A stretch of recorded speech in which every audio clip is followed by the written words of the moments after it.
오늘 아침을 여는 말씀은 에스겔 1장 3절의 말씀입니다.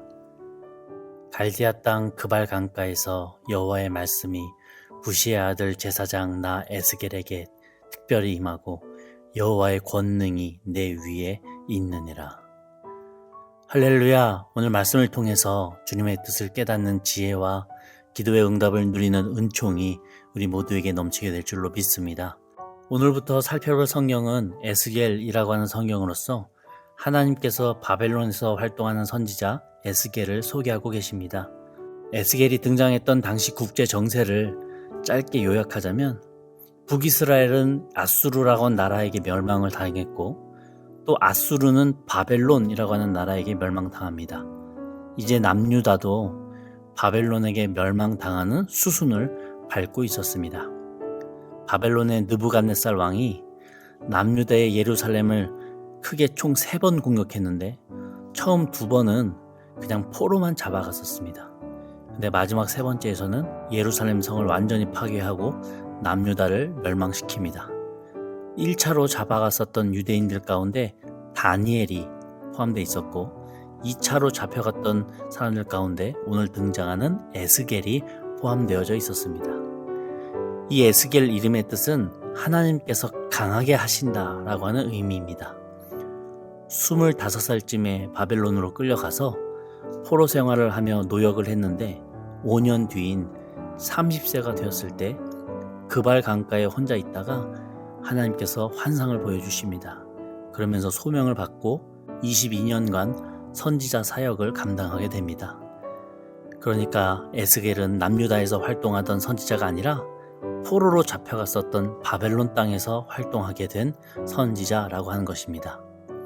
에스겔이 남유다 노예 수용소가 있었던 그 그발강가 언덕에 있었는데 이 그발강은 유프라테 강줄기 중에서 큰 강으로서 바벨론의 3대 운하 중에 하나였었습니다. 그 큰 운하 건설을 위해 남유다 포로들이 노예로 착취당하고 있었던 것입니다. 그렇게 고되고 바쁜 일 가운데 끌려왔던 이 유다 백성들은 여전히 하나님을 모른 채 살아갔습니다. 오히려 바벨론 사람들의 향락 문화와 우상을 동경하며 우상 숭배와 이방 풍습에 점점 젖어들고 있었습니다. 그러나 하나님은 이 포로된 백성들을 이 고난의 시기 동안 하나님의 자녀로 변화시키실 계획을 갖고 계셨고 5년이 지난 이 시점에서 에스겔이라고 하는 선지자를 세우신 것입니다. 이 에스겔이라고 하는 사람은 유대 백성들 중에서 거의 유일하게 하나님을 향한 신앙을 유지하고 있었던 사람이었습니다. 학자들은 이 에스겔이 이 고된 노역으로 힘들고 바쁜 중에도 시간을 내서 그발 강가에 엎드려 기도하고 있었을 것으로 연구합니다. 유다 백성들은 바벨론 문화의 풍습 그리고 우상 숭배에 잠식되어져 가며 하나님을 경외하지 않았고 이방 문화와 이방 신들을 받아들였습니다. 사람은 누구나 자신이 처한 환경에 영향을 받곤 합니다. 그리고 그것을 당연한 것이라고 여기게 되죠. 그러나 다른 누군가는 자신의 환경을 변화시키는 힘을 가지고 있습니다. 본문의 에스겔이 바로 그런 사람이었습니다. 세상은 악해져 가고 하나님을 잊고 살아가지만 에스겔은 깨어 그 믿음을 지켰던 사람이라고 하는 것이죠. 그렇다면 나는 과연 어떤 사람입니까? 내 환경 속에서 좋은 게 좋다고 적당히 타협하면서 신앙적으로 느슨하게 변해가고 있지는 않습니까? 아니면 목에 칼이 들어와도 이것만큼은 절대 타협할 수 없다고 하는 신앙적인 기준이 혹시 있으십니까? 에스겔은 아무리 힘들어도 정말 아무리 바빠도 하나님과 약속했던 그 시간에 엎드려 기도하며 하나님과의 관계를 유지했습니다. 그럴 때 하나님께서는 이 민족을 하나님께로 돌아오게 할 불씨로 이 에스겔을 사용하시죠. 우리 역시 타협할 만한 환경을 넘어서는 성령의 능력을 구해봅시다. 우리는 그저 그 시간에 기도할 뿐입니다. 그럴 때 하나님께서 직접 일하십니다. 하나님께서 이미 계획하셨던 일을 나의 이 기도를 통해 불씨를 붙이시는 겁니다. 그러면서 우리의 환경마저도 점점 하나님의 뜻대로 변화시키시는 놀라운 역사를 경험하게 되는 것입니다. 그러니 우리가 어렵고 힘들 때에 하나님을 찾으시는 저와 우리 영동호 중앙교회 성도님들 다 되셔서 하나님의 역사가 일어나는 불시의 계기가 되는 저희가 되기를 간절히 소망합니다.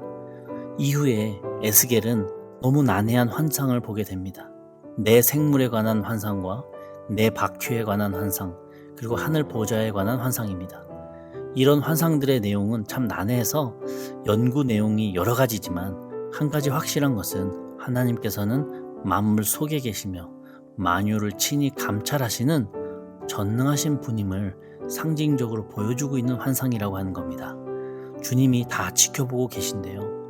유다 백성들은 하나님으로부터 죄를 숨길 수 있을 거라고 생각했지만 하나님은 그들의 모든 죄악을 이미 보고 계셨음을 환상을 통해 알려주시는 겁니다.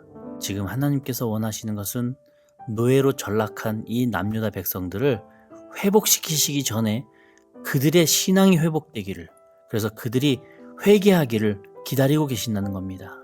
유다 백성들이 그간 하나님 없이 살아오다가 이 지경까지 오게 되었음을 알고 회개 속에서 주님의 마음을 깨우치기를 원한다고 하시는 거죠.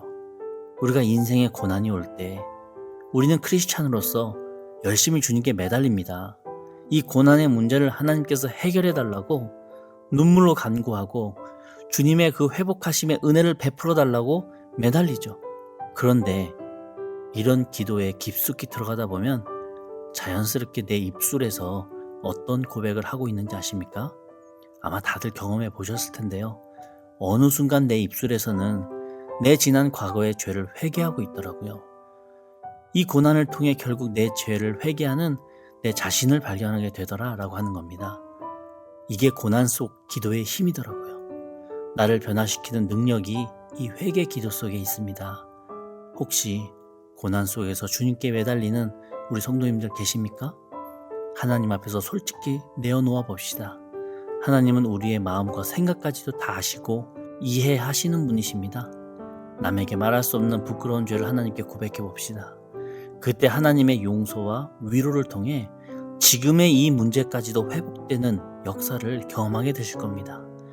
하나님께서 에스겔 선지자를 세우셨던 이유가 고난 중에 있던 이스라엘 백성들이 하나님께 돌아오게 하시기 위함이었다는 것을 기억하시면서 우리 역시도 여호와께 돌아가는 귀한 주님의 자녀들 되기를 원합니다. 그 시작점으로 에스겔이 했던 그 신앙의 모습인 기도를 통해 하나님의 뜻을 받고 하나님 앞에 정직하게 엎드리는 저와 우리 성도님들 다 되시기를 주님의 이름으로 간절히 축원합니다. 아멘. 우리 함께 기도하시겠습니다.